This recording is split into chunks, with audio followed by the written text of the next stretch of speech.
আসসালামু আলাইকুম and welcome back to my channel. আজকে আপনাদের সাথে আমি শেয়ার করব কিভাবে দোকানের মতো সহজ উপায়ে আমরা বাসায় কনডেন্স মিল্ক তৈরি করতে পারি। কনডেন্স মিল্ক তৈরি করে আমরা কিন্তু এটা সংরক্ষণ করতে পারবো প্রায় 15 দিন। আর অল্প উপকরণ দিয়ে বাসায় কিন্তু স্বাস্থ্যকর উপায়ে এই কনডেন্স মিল্ক তৈরি করা যায়। তো আশা করছি ভিডিওটি ভালো লাগবে, শেষ পর্যন্ত দেখতে থাকুন। আর ভিডিও ভালো লাগলে একটি লাইক করবেন। তো কনডেন্স মিল্ক বানানোর জন্য প্রথমে দেখতে পাচ্ছেন একটি প্যান চুলায় বসিয়ে দিয়েছি এবং দিয়ে দিচ্ছি হাফ লিটার গরুর দুধ। হাফ লিটার দুধ দিয়ে আমি তৈরি করছি, আপনারা চাইলে এখানে দুধের পরিমাণ বাড়িয়ে দিতে পারেন। তো দুধটা দিয়ে দেওয়ার পর নেড়েচেড়ে দুধটাকে বলক উঠিয়ে নিব।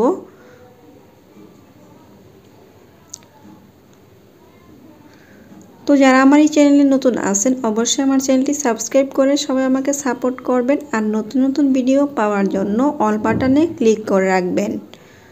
তো দুধটা যখন বলক চলে আসবে তখনই আমি এখানে অ্যাড করব চিনি। এইখানে আমি হাফ লিটার দুধের জন্য এখানে 1 কাপ পরিমাণ চিনি ব্যবহার করছি। এখানে লাল চিনি ব্যবহার করছি, তাই কনডেন্স মিল্কের কালারটা কিন্তু একটু লালচে হয়েছে। তো আপনারা সাদা চিনি ব্যবহার করতে পারবেন। এবার নেড়ে ছেড়ে চিনিটাকে দুধের সাথে ভালোভাবে মিশিয়ে গলিয়ে নিব। এই পর্যায়েও জাল করতে থাকবো আরও 5 মিনিট। এই সময় চুলার আঁচটা মাঝারি আঁচ থেকে একটু বেশি থাকবে। আর কিছুক্ষণ পরে পরেই কিন্তু দুধটাকে নেড়ে দিতে হবে, না হলে নিচ থেকে লেগে যাবে।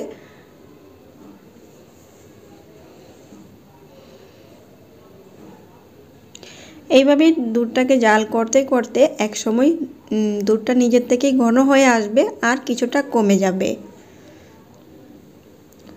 তো দেখতে পাচ্ছেন দুধ কিন্তু অনেকটাই ঘন হয়ে আসছে আর কমে গিয়েছে।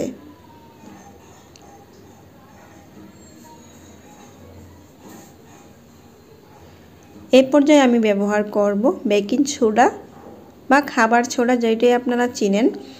তো এখানে হাফ টেবিল চামচ পরিমাণ বেকিং সোডা দিয়ে দিচ্ছি, অল্প অল্প করে দিচ্ছি আর দুধের সাথে এইভাবে নেড়েচেড়ে মিশিয়ে নিব। এই সময় চুলার আঁচটা কমিয়ে দিতে হবে, কারণ বেকিং সোডাটা ব্যবহার করার সময় অনেকটাই ফেনাযুক্ত হবে, দেখতে পাচ্ছেন। তো চুলার আঁচটা কমিয়ে অনবরত নেড়ে এইভাবে আস্তে আস্তে বেকিং পাউডার সোডাটাকে দেওয়ার পর নেড়ে মিশিয়ে দিতে হবে। তো এইভাবে আমি চুলার আঁচ কমিয়ে রেখে কিছুক্ষণ জাল করছি। ততক্ষণে কিন্তু যে ফেনাটা হয়েছিল সেটাও কমে যাবে আর এই কনডেন্স মিল্ক আস্তে আস্তে ঘন হতে কিন্তু শুরু করেছে।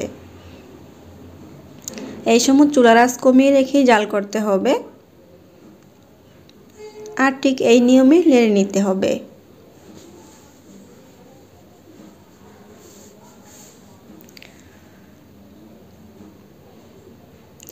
দেখুন এখন কিন্তু অনেকটাই ঘন হয়ে গিয়েছে।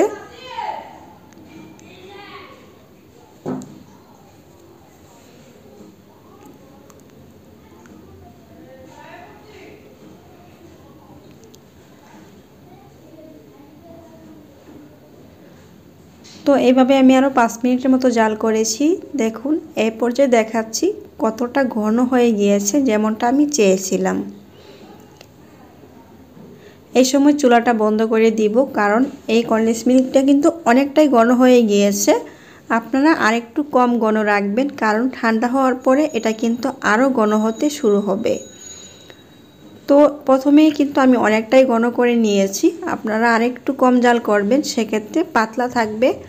আর যখন ঠান্ডা হয়ে যাবে তখন এটার ঘনটা একদমই ঠিক হবে। তো চুলাটা বন্ধ করে দিয়েছি আমি। এ পর্যায়ে নামিয়ে ঠান্ডা করে বাটিতে নিয়ে নিব।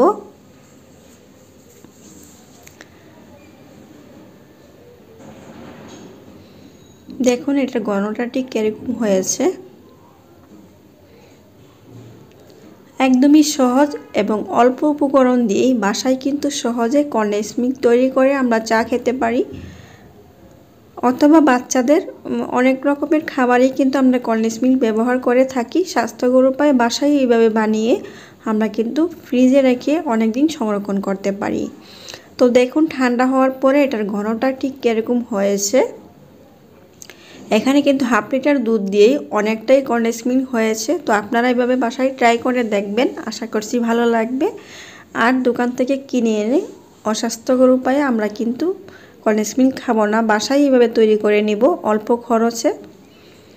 তো আমার ভিডিওটি কেমন লাগলো আপনারা অবশ্যই কমেন্টস করে জানাতে ভুলবেন না।